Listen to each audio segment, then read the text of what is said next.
new crusade. Part 1. And lo, in the year of our Lord 1212, the stirrings of a new crusade to recapture the Holy Land from the dirty infidels began again. But this crazy crusade was to be like no other crusade before or since, because this was the crusade that became known as the Children's Crusade. Let's go kill some stupid, fat, dirty-head infidels. They use wrong. Now technically, this wasn't really a crusade per se, because the Pope never called for it or sanctioned it. But calling it the Children's Crusade sounds a hell of a lot better than calling it the papally unsanctioned popular movement of a bunch of dopey kids and random weirdos. They say we're a bunch of stupid kids, but that's because we had stupid parents. So anyhow, this unsanctioned shit show began in May 1212, after a 12-year-old shepherd boy named Stefan of Cloix was out in the fields attending his flock and was approached by a smelly homeless stranger who said he was down on his luck and asked the boy for a cigarette and a bite to eat. My mom said I shouldn't talk to strangers. Well, a stranger's just a friend that you haven't met yet. Stefan felt bad for the stranger, so he gave him half the bologna sandwich his mom packed in his lunchbox, and even shared some of his Cheez-Its. The stranger was so taken by Stefan's kindness, he revealed that he was not just a random homeless bum, but was, in fact, Jesus. Chocolate you is really Jesus? Ta-da! In the flesh! Boy, I sure had you fooled. Homeless Jesus told Stefan he was a great kid, and he should lead a crusade, and the seas would part to allow him to retake Jerusalem from the dirty infidels without bloodshed. He then handed Stefan a letter with all the details and told him to deliver it in person to King Philip II of France. Why didn't you just take Jerusalem back yourself? I'm magic. It would be unfair for me to do it. Besides, you Catholics love to suffer. So Stefan left his flock of sheep and began roving all across the French countryside, preaching to all who would listen that no less an authority than the Son of God himself had chosen him to lead a new crusade to the Holy Land, and this time they were guaranteed to get a win. It's gonna be like the best crusade ever. We have the candy for lunch and the macarons for dinner. This kid must have been dripping with riz, because he soon built up a following of thousands of dopey, piss-poor peasant kids who ran away from home and left their families behind to march alongside the little prophet. Some parents even chained up their kids to prevent them from going. Can you guys play something besides horror soccer? Although the majority of Stefan's followers were kids, a lot of grown-ups followed him as well. There were helicopter parents, smelly homeless weirdos with nothing better to do, crooked scumbags with ulterior motives, and plenty of creepy pedophile priests that went along for the ride. My son will be the best crusader. He is gifted, you know. Gifted? I've seen her son eating his own boogers.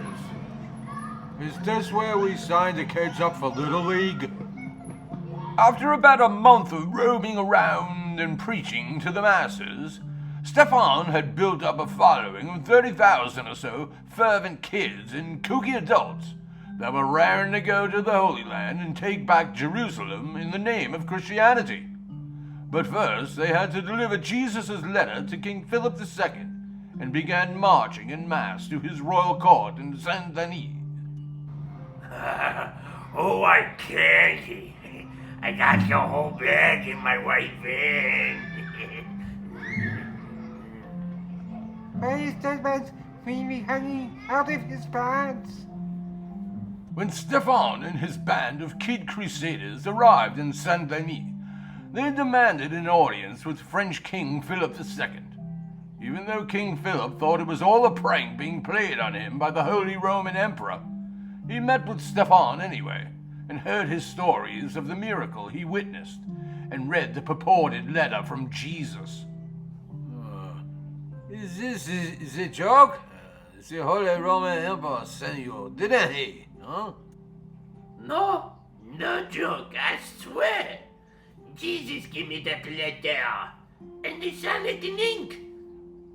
After reading the letter, King Philip II crumpled it up and tossed it in the fireplace and told Stefan the letter was fake because if Jesus had written it, there wouldn't be so many grammatical errors and misspellings, and it was just the ramblings of a deranged hobo.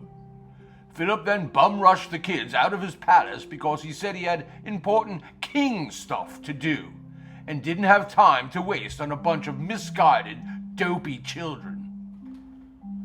Your Jesus letter is as funny as the Nigerian prince scam letter. Sufficient account, kid. Beat it. Undeterred by King Philip's arrogant apathy, Stefan implored his followers to keep marching to the sea, where it would open up before them, just like it had for Moses. And the shock and awe of seeing these little crusaders marching through the parted seas would convince the infidels to convert to Christianity and relinquish Jerusalem. And Jesus said when we get to Jerusalem, we can eat all the candy we want and never get your bellyache. Hey, you got any diapers? Jeffy pooped his pants again, and it's got it stinky. Stefan was like a rock star now, and as he and his crusaders marched south, rich and poor kids ran away from their homes just to be near him, and the teen girls would scream hysterically and faint in his presence, or try to cut off locks of his hair and tear off small pieces of his clothing to keep as precious souvenirs. Oh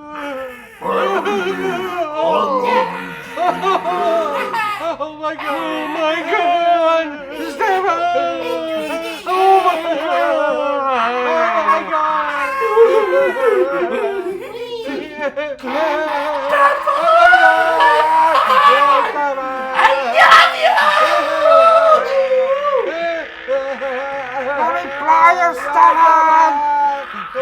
Unfortunately for the Kid Crusaders, it was an extremely hot summer in southern France, and the combination of the heat and lack of food and water, kids suck at logistics, caused many of the little tykes to drop dead along the wayside. Some of the smarter kids began to doubt Stefan and bailed and tried to make their own way back home. Why did I eat 20 jelly donuts? I really needed that supervision. This sucks. I should go back home. Dad's beatings and the 16-hour workdays wasn't so bad. Stefan and his faithful followers reached Marseille in June and camped out by the seaside because they were totally convinced that the next morning as the sun came up, the seas would part and they would march their little asses across the Mediterranean and right into Jerusalem. Tomorrow the sea will part and we will walk right to Jerusalem. Easy peasy. Couldn't we just take the boat? Walking to the parted seas is scary. I don't care how we get there. I just want the free candy. Deus vault. The next morning, the sun rose, but the seas did not part as promised. The kids realized they had been duped and began crying and cursing Stefan, calling him a big fatty fat liar and a stupid duty head. as they stomped off in anger and tried to make their way back home. You lied to us, you stupid bartender! A bunch of the dumber kids stayed with Stefan, awaiting a miracle to happen. But each day that passed made it harder to believe it would ever occur. Two sleazy Italian merchants then approached Stefan and told him they had a bunch of boats and would gladly take the kids to the Holy Land, free of charge, for the sake of God's glory. You need a boat? We got a nice boat. Very nice boat. See? My partner will get a nice offer, see? So you get you little asses in the boat, capiche? Stefan thought this was the miracle they needed, and he and the 7,000 or so followers he had left boarded 7 leaky vessels to transport them to Jerusalem. But sadly, none of them ever made it there, as 2 of the boats were lost at sea, and the others landed in North Africa, where the 2 sleazy merchants sold them to the Turks as sex slaves. You like it? The pretty ones is going fast. Better buy one now before only the ugly ones is left. You got any with the big boobies? I am for to be liking big boobies. Yeah. Well now, that was pretty crazy, right? Thousands of child crusaders running away from their boring, dreary home life to march through the parted sea in order to reclaim Jerusalem, eat candy and not brush their rotten teeth, and never have to do homework ever again. Honestly, what could possibly go wrong? Hope you enjoyed part 1 of Holy Crap, the Children's Crusade. Be sure to check out part 2 to see how this wacky episode of history pans out. All I can tell you is, hang on to your wubbies.